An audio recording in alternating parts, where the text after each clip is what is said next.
All right, since they said solve, I need roots. I can factor. I've already tried that. So now I'm going to look, is this a 1 or is it another digit? A 1. So which poster do I use? The top. Use the one on the left because it's the simple version of completing the square. So we take the middle term and we divide it by 2. And what do we get? 3. X plus 3. There's our root. Then we take that 3 and we square it. What do we get? 9. 9. Now, what do I do to 9 to get negative 12? Subtract 18. Subtract 21. Okay, so I got vertex form. This is actually the easy one, right? Where you just divide and then square it. So now that I have vertex form, that is not the answer. That is just rewriting it. And they said solve. So what I'm going to do is I'm now going to go to the completed method. Look at what my steps are. 1, complete the square. I did that. 2, use the square root method. We already know that. 3, simplify and write your roots. Square root method? Well, there it is. We need to isolate the x squared or the parentheses with the x squared. So that means that I'm going to set it equal to 0, and I'm going to look at this and I'm going to say to myself, what needs to be moved from the parentheses? The square. What needs to be moved away from it? The 21 does, because I want to isolate those parentheses so that I can use a radical to solve it. So I'm going to go ahead and I'm going to move the 21 over. Okay? Now I have my parentheses isolated, and the square root method says to take the square root of both sides and don't forget your plus and minus. So I do the square root both sides, and I get x plus 3 equals plus or minus the square root of 21. But have I solved for x yet? No, there's still something by it. So I need to move that and isolate that way so that x is now completely by itself. And x is now negative 3 plus or minus the square root of 21. Step 3 is to simplify. 3, this, whatever you moved over is not part of the radical. It's in front of it.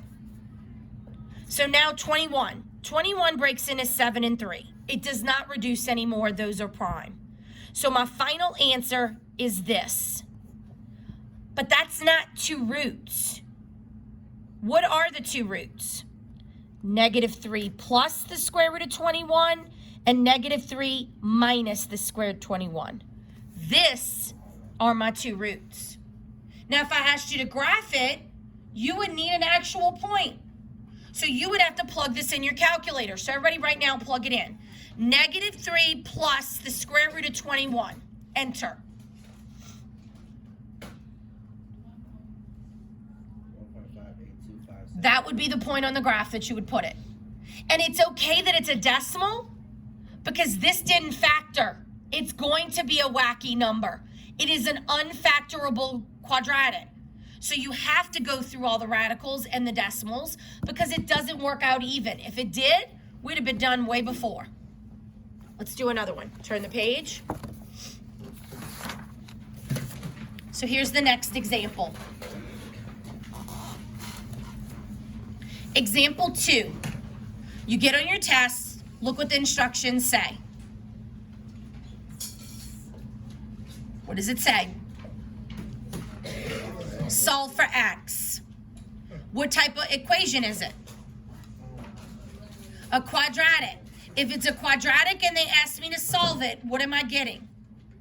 The roots. So you say to yourself, okay, I'm going to try factoring. I've got 10 seconds to try factoring to see if it factors right. So I look at it and I say to myself, does 4 go into all 3? Does 4 go into 94? No. What about 2?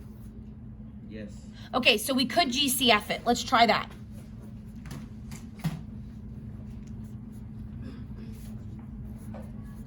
What is 94 divided by 2? 47. Okay. So now I'm going to try to factor this. 47 is what type of number? Prime. So only 47 and 1, that's the only factors. And I got to make a 20?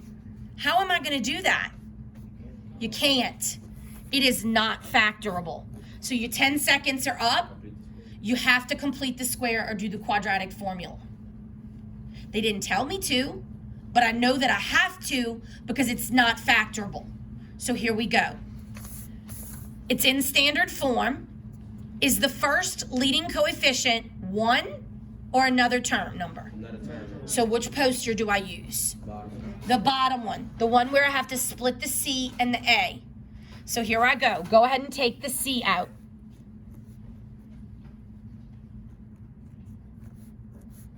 I do that by grouping.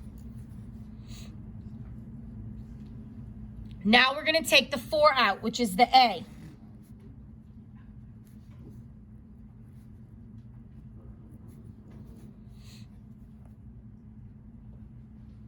Now we're going to complete the square. So I'm going to take the 10 and divide it by 2 to get x minus 5.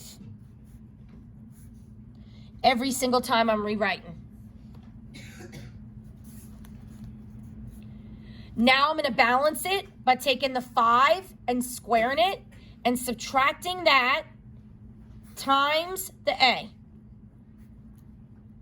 And I use my order of operation skills to realize that this is 100, and 94 minus 100 is -6. So now I have completed the square. It is vertex form, but that's not the answer. The answer is roots. So I have to go to my next step, which is using the square root method to break it down. So I start and I look at it and I say, okay, I'm going to make it equal to 0. And I need to isolate this parentheses so that I'm able to use a radical. So what do I move first? The 6.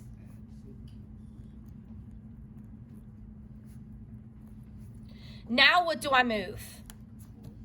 The divide by 4, everything. And I'm going to start going my next column. So I'm going to cancel the 4s and I'm going to get this. Now, 6 over 4, I can make a decision on that. I can make that a decimal, or I could leave it as a reduced fraction. Let's do it as a decimal. What is 6 divided by 4? 1.5. Okay? Now that this is isolated, I use my radical. So here I go. Radical to both sides. This becomes x minus 5. This becomes plus or minus the square root of 1.5.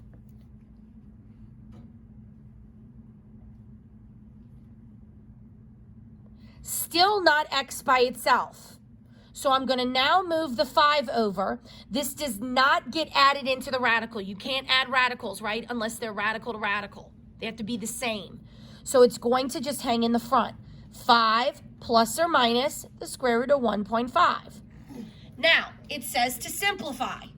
So I'm going to check the 1.5. And I'm going to check it in my calculator just to make sure it doesn't divide evenly. So I'm going to do 1.5 square root, square root of 1.5. What do you get?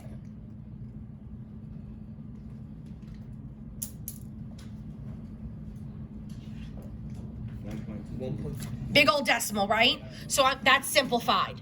So what are my 2 roots? Call them out to me. 5 plus the square root of 1.5 and 5 minus the square root of 1.5. Now, let me talk to you about the test. The test, this would be an excellent select all question because they could give you this as the answer. They could give you this as an answer. They could give you this as an answer. And they could give you the decimals as the answers. And you would have to be able to pick all of them out. So it's important that you know that this is the answer, but so is this. That's just another way to write it. This is how we can graph it if we need to. So let's break it down, okay? The first thing we did was we tried to factor.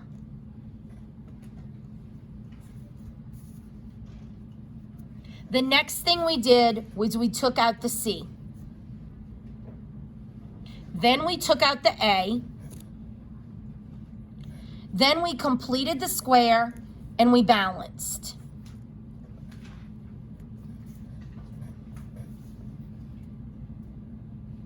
Then we isolated the parentheses. We did the radical. And then we isolated the x. We simplified. And then we wrote the roots.